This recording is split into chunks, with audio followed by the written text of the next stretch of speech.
Itu Batam kasusnya simple. Kalau ini semuanya kalau nggak berani datang berarti ini alirannya sesat. Di MUI itu akan Menyimpulkan karena seperti itu. ternyata panitia penyelenggara sedang membuat suatu penelitian apakah Wahabi Salafi ini sesat atau tidak. Oke. Itu. Makanya setelah beberapa hari debat ini panitia ketuanya itu datang ke Ustadz Yazid. Awalnya itu dialog antar tokoh Batam. Makanya Pak, dialog debat paling menegangkan dan paling krusial dan paling ajaib itu di Batam karena lawannya itu nggak tahu, Ana juga nggak tahu siapa lawan debat saya, dia juga nggak tahu nanti yang datang siapa dari Salaf. Itu selalu memilih lawannya. Tahlilan. Memang tahlilan ini di dalam kitab I'anatul Talibin bid'ah mungkarah, dalam sebagian lain dikatakan bid'ah makruhah. Bid'ah makruhah orang yang memerangi akan mendapatkan pahala. Tapi persoalannya ini sudah menjadi budaya, sudah menjadi adat, kalau diperangi malah kita ya. Assalamualaikum warahmatullahi wabarakatuh. Teman-teman, kita bertemu kembali di channel Cahaya Hidayah. Nah teman-teman, jadi jejak digital Kiai Idrus Somli ini tidak bisa terhapus ya. Yaitu bahwasanya Kiai Idrus Somli ini mengakui bahwasanya tahlilan itu adalah budaya, sudah menjadi tradisi di tengah-tengah masyarakat. Tapi teman-teman, setelah debat dengan yaitu Ustadz Dr. Zainal Abidin, Idrus Somli ini menyebarkan yaitu cerita-cerita dusta bahwasanya Idrus Somli ini yaitu berdebat melawan 50 Ustadz Wahabi. Padahal teman-teman, Idrus Somli ini sudah kepepet, sudah terpojok dan tidak bisa berargumentasi lagi untuk membantah Ustadz Dr. Zainal Abidin. Nah maka dari itu Kiai Idrus Somli ini setiap di ceramahnya, setiap di pengajiannya itu pasti akan menjelek-jelekan Wahabi dan Wahabi dan akan membanggakan dirinya bahwasanya ini loh, saya ini debat melawan 50 Ustadz Wahabi dan saya sendirian. Nah seperti itu ya teman-teman. Tapi itu semua hanyalah bohong, berhalusinasi saja. Nah oke teman-teman, coba mari kita simak videonya. Tahlilan. Memang tahlilan ini di dalam kitab I'anatul Talibin bid'ah mungkarah, dalam sebagian lain dikatakan bid'ah makruhah. Bid'ah makruhah orang yang memerangi akan mendapatkan pahala. Tapi persoalannya ini sudah menjadi budaya, sudah menjadi adat, kalau diperangi malah kita yang dimusuhi. Nah ini adalah jejak digital dari Kiai Idrus Somli. Tapi kenapa ketika sudah habis debat, Idrus Somli ini masih menaruh dendam kepada ustadz-ustadz seperti Ustadz Dr. Zainal Abidin, yaitu sering memburu-burukan Wahabi dan sering membanggakan dirinya itu berdebat dengan 50 ustadz Wahabi dan dianya itu sendirian. Nah coba kita simak videonya. Dan perubahan yang lebih menyenangkan lagi di negara kita, di Indonesia. Tahun kemarin bulan Maret saya diundang ke Jawa Tengah, dialog dengan sekitar 50 ustadz Wahabi. Saya sendirian, Wahabinya ada 50 orang. Saya diminta membicarakan perbedaan sifat 20 dengan tauhid 3 Wahabi. Saya nerangkan itu. Akhirnya bagaimana? Akhirnya mereka, tapi sejak sebelum itu mereka sudah goyah. Akhirnya mereka semakin mantap meninggalkan ajaran Wahabi. Kembali kepada Ahlus Sunnah wal Jamaah. Kembali saudara. Nah teman-teman, jadi seperti itu ya. Kiai Idrus Somli ini mencoba untuk menipu umat. Agar apa? Agar umat ini merasa ragu dengan dakwah salafi. Jadi dengan seperti itulah ya, mereka itu akan yaitu berdusta demi menarik pengikut ataupun demi dipandang kaum muslimin ini, oh ternyata Idrus Somli ini hebat sekali ya berdebat sana sini dengan Wahabi. Tapi fakta di lapangan ketika debat di Batam, Idrus Somli ini habis teman-teman ya, dan mengakui tahlilan itu adalah tradisi ataupun budaya. Nah teman-teman yang dimuliakan oleh Allah Subhanahu wa taala, jadi ini ada satu buah video yang dimana Ustadz Dr. Zainal Abidin ini membongkar ya orang-orang yang mengatasnamakan Aswaja ini menantang debat yaitu Ustadz Roja, tapi kenyataannya mereka itu tidak berani. Sampai ditunggu itu tidak datang, sampai malam pun tidak datang. Tapi mereka itu di luar itu ya, di media sosial mereka itu berkuar-kuar bahwasanya Wahabi tidak berani datang, Wahabi tidak berani berdebat, kabur dan lain-lain. Padahal ustadz-ustadz kita ini yang dari dai-dai Roja ini ya sudah bersiap untuk berdebat, tapi mereka ini malah tidak datang. Nah teman-teman, coba mari kita simak videonya. Masya Allah Pak, ini perlu juga saya garis bawahi. Inilah namanya debat, ya. Jadi subhanallah, kesimpulan Ibnu Battah ini sesuatu yang sangat faktual. Jadi jarang sekali ada dua orang berselisih kemudian berdebat, apalagi debatnya itu antar tokoh Yang satu tampak benar, yang satu tampak salah. Mau mengakui kesalahannya. Bahkan sampai bubar debat pun masing-masing mengakui apa? Kebenaran masing-masing. Membela mati-matian pendapatnya. Dan itu bukan manhaj salafus saleh. Bahkan Imam Asy-Syafi'i, Pak, ketika mau berdebat, itu berdoa, ya Allah, keluarkanlah kebenaran dari mulut musuhku. Itu. Jadi yang bicara kebenaran kan nggak harus. Contoh, Ana bersenang sekali ketika lawan debat saya mengatakan, memang betul tahlilan itu budaya. Nah, alhamdulillah. Gitu. Kalau saya yang mengatakan tahlilan budaya, Ana mungkin ditekuk-tekuk, ya kan? Tapi alhamdulillah, udah bersyukur Ana. Iya. Tanpa saya yang mengatakan, bahkan lawan debat saya mengakui dengan tulus, Iya. ikhlas, bahwa tahlilan itu budaya. Budaya. Selesai. Antum bela budaya. Makanya, Ana juga nggak salah kalau menyingkat aswaja adalah Asli? adalah asli wejangan. Wejangan Jawa. Karena apa yang dibela budaya kok. Budaya. Jadi ada kaitannya. Nah, saya juga ingin jelaskan. Ketika saya dulu berdebat, itu masalahnya begini, Pak. Sebetulnya, saya itu debat yang spektakuler itu 4 kali. Yang kelas kecamatan, itu di bahasa kasarnya dikeroyok 13 kiai majelis ulama. Ngaku majelis ulama, ya, jadi dari ketua majelis ulama dari 13 kecamatan, satu kabupaten dikumpulkan. Gitu. Terus kemudian debat mulai, anak nggak ada modal kecuali saya nanya, Pak, sesat kami di mana, Pak? Sesat saya di mana? Ya, siapa bilang kamu sesat? Alhamdulillah selesai. Alhamdulillah. Cuman cara dakwah kamu yang nggak benar. Ya, saya kasih. Tolong Pak Kiai, insya Allah saya tunggu. Ya, 30 hari 24 jam, gitu kan. Tulis buku atau makalah cara dakwah yang benar kayak apa menurut Pak Kiai, saya pakai gimana nanti. Saya tunggu. Sampai hari ini belum ada. Itu sudah puluhan tahun, berapa tahun itu. Itu. Nah, yang ketiga agak mulai ini di Rojak ditantang untuk debat. Ya, mana Ustadz Rojak suruh ngadepin kita.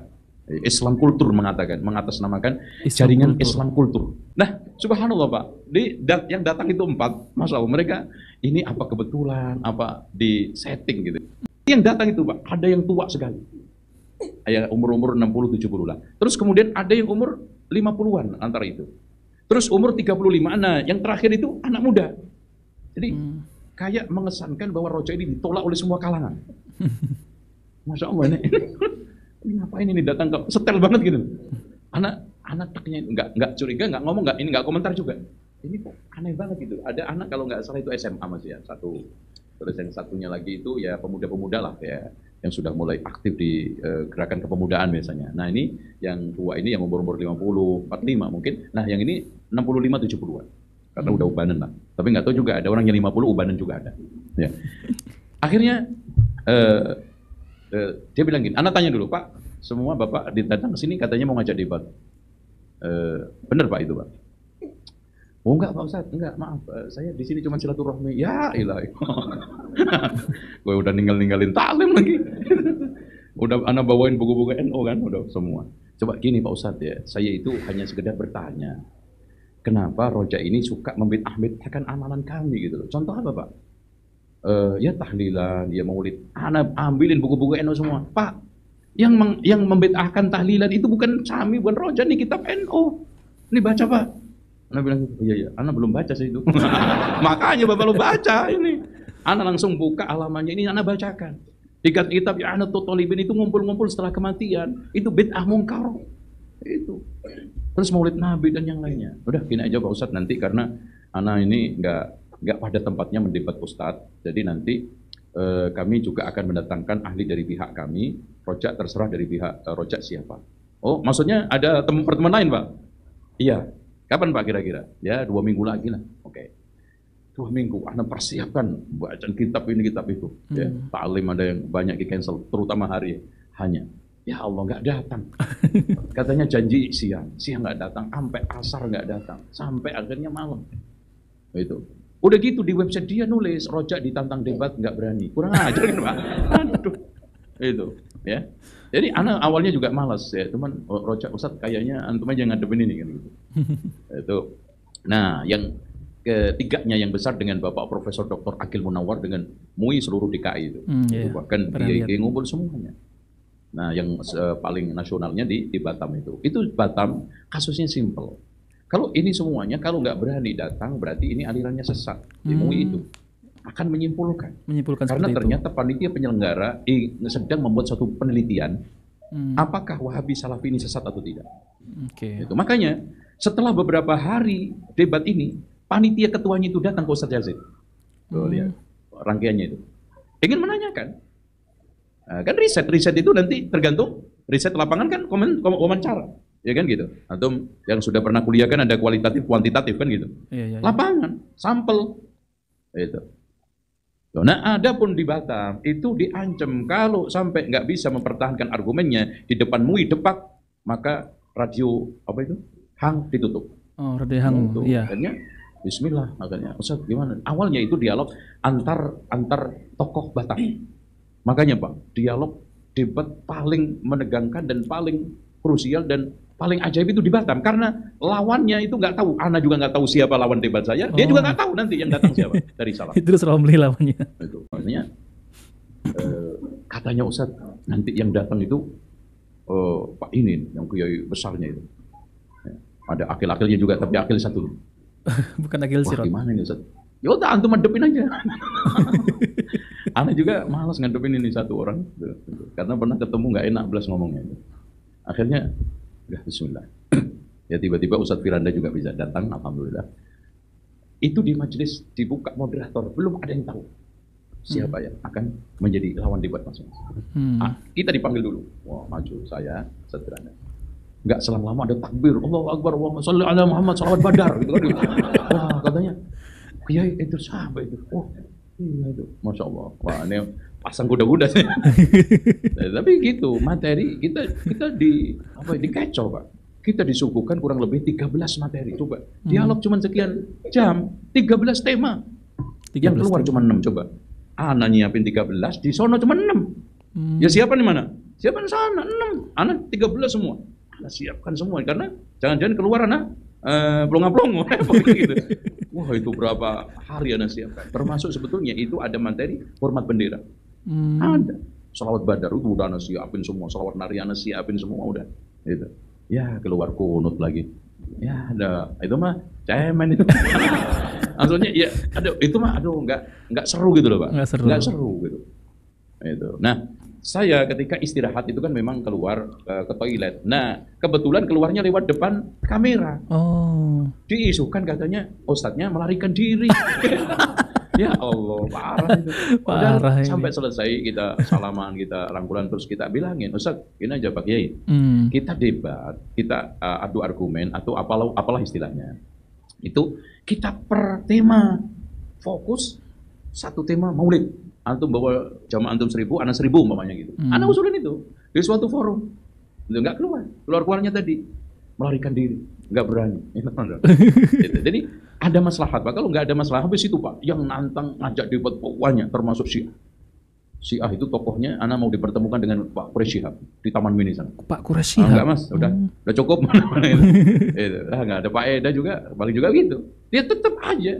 Meskipun dia sendiri udah mengatakan tahlilan itu budaya, bela tetap. Iya, tetap bela. Benar apa yang dikatakan siapa? Ibnu Battah. Ibnu Battah. Allahu a'lam bishawab. Masya Allah ya teman-teman ya, Ustadz Dr. Zainal Abidin LC MM Hafizullah Ta'ala. Jadi memang benar ya teman-teman, tentang terkait isu yang beredar itu bahwasanya ini Ustadz Wahabi kabur, Ustadz Wahabi nggak berani datang. Ternyata benar ya. Benar apa? Benar bohongnya ya teman-teman. Semestinya ya mereka sendiri ini ya, tokoh-tokoh mereka sendiri yang tidak berani datang ya. Jadi debat itu memang harus disiapkan matang-matang ya, jauh hari. Apalagi ini seperti tokoh ya yang debat itu, seperti Dai Roja, lalu kemudian yang datang itu Idrus Romli dan Kiai siapa itu teman-teman yang akil-akil tuh. Akil Munawar ya. Saya sudah melihat itu yang di MUI dulu tuh. Banyak ya. Jadi Ustadz Zainal Abidin itu dikeroyok gitu ya. Ditanya gitu semuanya. Tapi alhamdulillah Ustadz Zainal Abidin ini santai untuk ya menjawab pertanyaan-pertanyaan dari ya orang-orang aswaja. Nah, teman-teman, jadi apapun ya, yaitu seperti tahlilan itu adalah budaya, tetap mereka akan bela. Jadi kalau budaya kenapa harus dibela mati-matian ya teman-teman? Jadi yaitu bukan perkara sunnah, berarti kan adalah budaya, bukan syariat. Nah seperti itu ya teman-teman. Tapi Ustadz Dr. Zainal Abidin ini dulunya adalah orang NU. Dan beliau alhamdulillah di perjalanan beliau mendapat hidayah. Dan beliau mendalami yaitu ya manhaj salaf, Al-Quran dan hadis Nabi SAW sampai saat ini. Nah teman-teman, jadi semoga dengan adanya video ini kita bisa ya istiqomah yaitu di jalan manhaj salaf, Al-Quran dan hadis Nabi SAW dan menjauhi perkara-perkara yang baru dalam agama. Nah oke teman-teman, jika video ini bermanfaat jangan lupa like dan subscribe di channel Cahaya Hidayah. Wabillahi taufiq wal hidayah. Wassalamualaikum warahmatullahi wabarakatuh.